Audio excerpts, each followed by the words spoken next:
संसार में जहां जाओगे बस वहीं के परपंच में पड़ जाओगे। बच्चों के पास ज्यादा रहे तो बच्चों का परपंच, संसार को नहीं अपने घर के भी परपंच है। बच्चों के पास में बैठ गए तो बच्चों के परपंच शुरू हो गए। पिताजी मुझे इस चीज की आवश्यकता, मुझे इस चीज की आवश्यकता। अब ये कहाँ से पूरी करोगे, कैसे पूरी करोगे?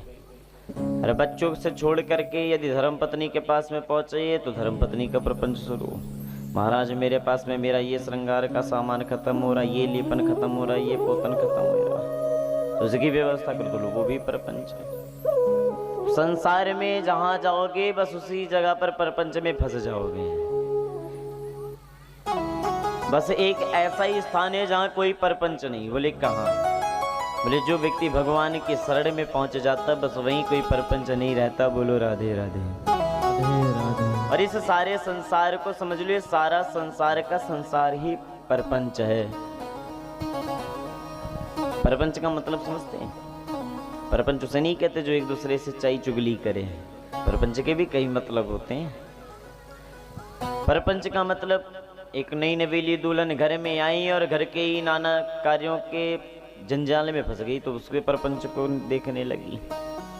तो व्यक्ति उसे प्रपंच नहीं कहते जो व्यक्ति जहां जाए बुराई करने लग जाए, नहीं, जो व्यक्ति जहां जाए और जहां का हो जाए बस समझ लो इसी जगह वो प्रपंच में फंस रहा है। बोलो राधे राधे राधे राधे।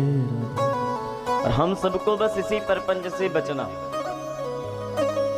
संत लोग कहते हैं ना, जो इस प्रपंच से बच गया समझ लो कुछ बन गया, और जो इसी प्रपंच में फंस गया समझ लो इसी माया मोह में बह गया। बोलो राधे राधे राधे राधे। तो इसी प्रपंच से बचना। प्राय कर लोगों से कहो महाराज घर में ही पड़े रहते हो, जाओ कुछ धर्म कर लो, कुछ पुण्य कर लो, जाओ भागवत जी की कथा सुनाओ। तो लोग मुस्कुरा के कहते महाराज अभी क्या भजन करके करूंगा, अभी क्या कथा सुन के करूंगा। बोले तो बुढ़ापे में जाऊंगा जब 60 साल पार कर जाऊंगा। अब ले 60 साल पार हो रहे हैं, अब राम जाने के 60 साल तक चल पाएंगे कि नहीं चल पाएंगे ये भी कुछ नहीं कहा जा सकता। इसलिए संत लोग तो कहते हैं श्वास श्वास में राम जप, वृथा श्वास मत खोए, ना जाने या श्वास को अब आवन हो या ना होए। इस सांस को ऐसे नहीं छोड़ना चाहिए।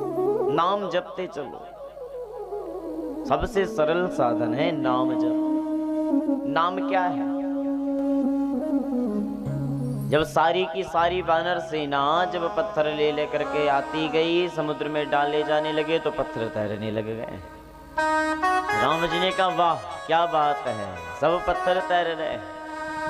लो भाई मुझे भी एक पत्थर दो, एक पत्थर मैं भी तैरा हूं। जाओ हनुमान जी का अच्छा सा पत्थर लेके आओ। तो हनुमान जी बड़ा सा पत्थर बड़ा खोज खाज के लेकर के आए। महाराज ये लो इसे डाल दो।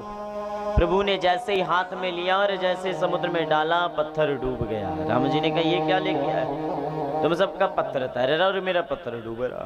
कोई ठीक ठाक पत्थर लेकर के आओ। महाराज क्षमा